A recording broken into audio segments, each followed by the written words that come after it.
Assalamualaikum warahmatullahi wabarakatuh. Salam sehat untuk kita semua. Perkenalkan, kami dari peserta Latsar CPNS PPSDM gelombang 2 kelompok 1 yang beranggotakan saya Rani Dwi Marianti, lalu ada Hana Hidayatul Jannah dan Hayuna Armalasari. Pada kesempatan kali ini kami akan menjelaskan materi tentang isu global yaitu korupsi. Yuk kita simak penjelasannya. Nah, materi yang akan kami sampaikan terdiri dari yang pertama, pra-analisis dengan mengidentifikasi isu-isu korupsi dengan metode pentahelix. Yang kedua, pemecahan isu korupsi dengan metode USG. Yang ketiga, analisis akar masalah dengan metode Fishbone. Yang terakhir, terdapat tabel penyelesaian isu dengan analisis SWOT. Nah, sebenarnya apa itu korupsi? Di dalam Undang-Undang Nomor 31 Tahun 1999, korupsi adalah tindakan setiap orang yang melawan secara hukum untuk melakukan perbuatan memperkaya diri sendiri atau orang lain yang dapat merugikan negara maupun perekonomian negara. Next, beberapa teori penyebab korupsi. Yang pertama, ada teori triangle fraud oleh Donald R. Casey, bahwa korupsi itu dapat disebabkan oleh tekanan adanya kesempatan dan rasionalisasi. Yang kedua, ada teori GON oleh Jack Bologne. Menurut teori ini, korupsi bisa disebabkan adanya keserakahan, kesempatan, kebutuhan, dan pengungkapan. Yang ketiga, ada teori CDMA oleh Robert Klitgard, bahwa korupsi terjadi karena adanya kekuasaan dan monopoli. Yang terakhir, teori willingness dan opportunity, bahwa korupsi terjadi adanya kesempatan akibat kelemahan sistem atau kurangnya pengawasan. Banyak sekali isu-isu korupsi yang ada di Indonesia. Tak tanggung-tanggung nilai kerugian negara akibat korupsi bahkan mencapai triliunan rupiah. Selanjutnya, pra-analitik identifikasi menggunakan metode pentahelix. Ada 5 stakeholder, yaitu yang pertama adalah pemerintah. Kurang tegasnya penegak hukum dan pemerintah di Indonesia dalam mengatasi kasus-kasus korupsi yang ada, terutama dalam membuat kebijakan mengenai hukuman pada para koruptor. Contoh kasus yang bisa kita ambil yaitu Menteri Sosial Juliari Batubara korupsi dana bantuan sosial COVID-19 sebesar 14,5 miliar dalam 3 mata uang. Yang kedua, aspek bisnis. Kurangnya rasa peduli para pengusaha dalam membantu negara dalam mengatasi korupsi, bahkan tidak sedikit pengusaha di Indonesia ikut terjun menjadi pelaku korupsi. Contoh kasus yaitu Menteri Kelautan dan Perikanan Edi Prabowo melakukan suap terkait perizinan ekspor benih lobster sebesar uang tunai 52,4 miliar rupiah. Yang ketiga, ada edukasi. Kurangnya pendalaman materi atau didikan moral mengenai sikap dan perilaku yang harus ditanamkan agar terhindar dari perilaku korupsi. Contoh kasus yang kita ambil yaitu Bupati Cianjur Ivan Rifano Mukhtar sebagai tersangka kasus korupsi pemotongan dana alokasi khusus bidang pendidikan di Kabupaten Cianjur sekitar 14,5% dari total 46,8 miliar rupiah. Yang keempat, ada komunitas. Perasaan tidak puas atas apa yang didasarkan dari penghasilan, keserakahan, dan kurangnya kesadaran akan akibat dari korupsi. Yang terakhir, ada media. Lebih banyak memberikan informasi mengenai kasus korupsi yang sedang hangat terjadi daripada bahaya dan informasi bermanfaat lainnya mengenai korupsi. Selanjutnya, pemecahan isu korupsi dengan metode USG akan dijelaskan oleh teman saya, yaitu Hayuna Armalasari. Baik, saya akan lanjutkan presentasinya. Saya mulai dari metode USG. Metode ini adalah kelanjutan dari identifikasi masalah di metode pentahelix tadi. Metode USG adalah metode digunakan untuk mengetahui seberapa urgennya suatu isu, seberapa seriusnya suatu isu, dan seberapa berkembang pesatnya suatu isu. Langsung saja kita mulai analisis masalah-masalah yang sudah kita identifikasi tadi.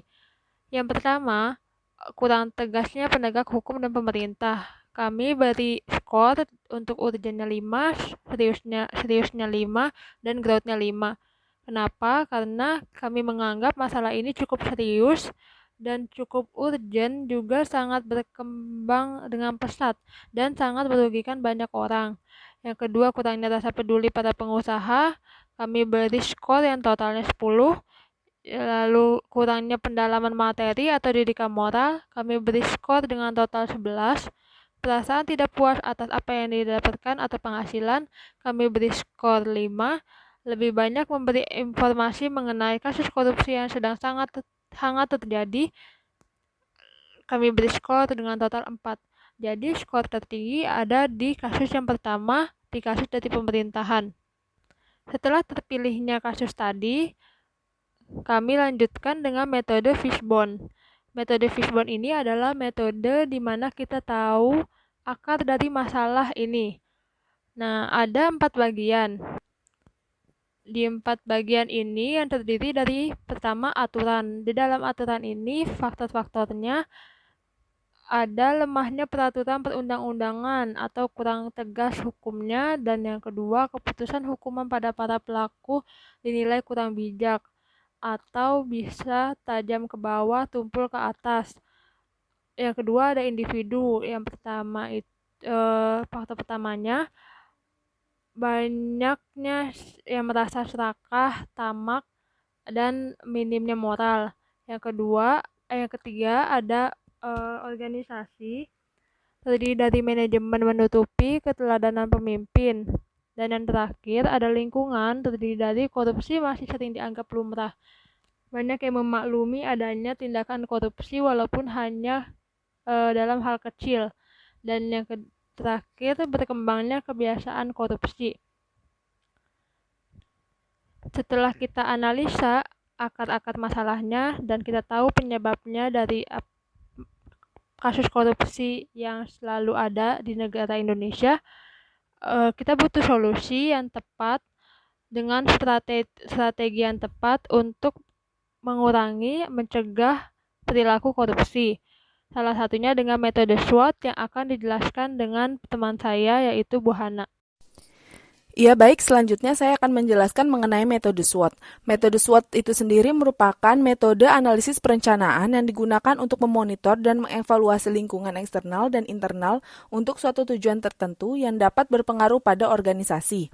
Metode SWOT ini terdiri atas 4, yaitu strength, kekuatan, weakness, kelemahan, opportunity, peluang, dan threats, ancaman.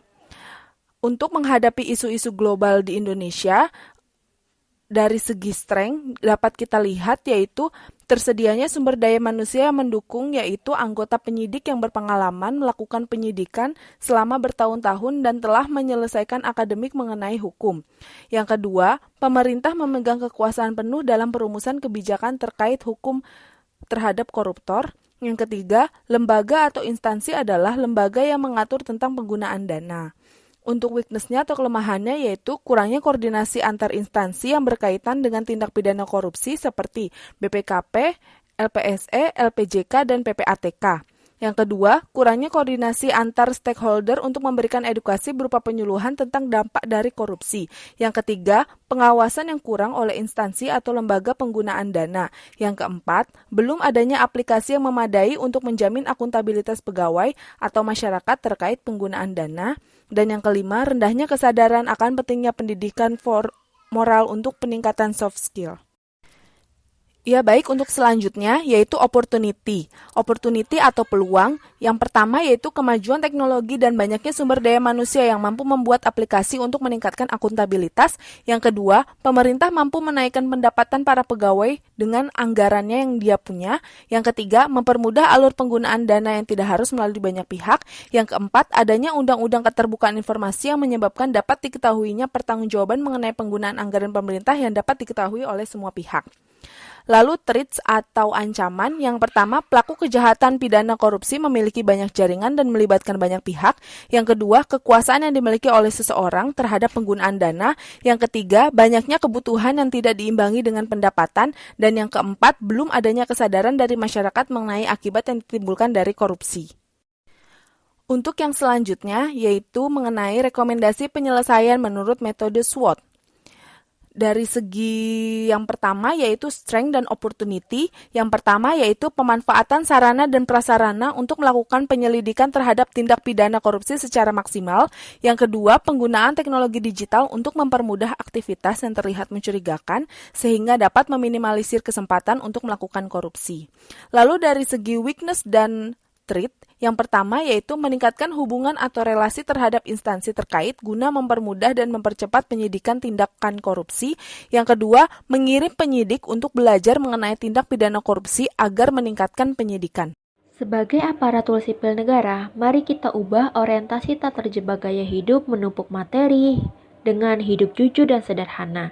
Kita mulai tanamkan kepekaan terhadap sesama dan kurangi keegoisan dalam diri. Demikianlah presentasi yang bisa kami sampaikan. Sebelumnya kami mohon maaf apabila di dalam penyampaian ada kesalahan kata yang kurang berkenan. Wabillahi taufik wal hidayah. Wassalamualaikum warahmatullahi wabarakatuh.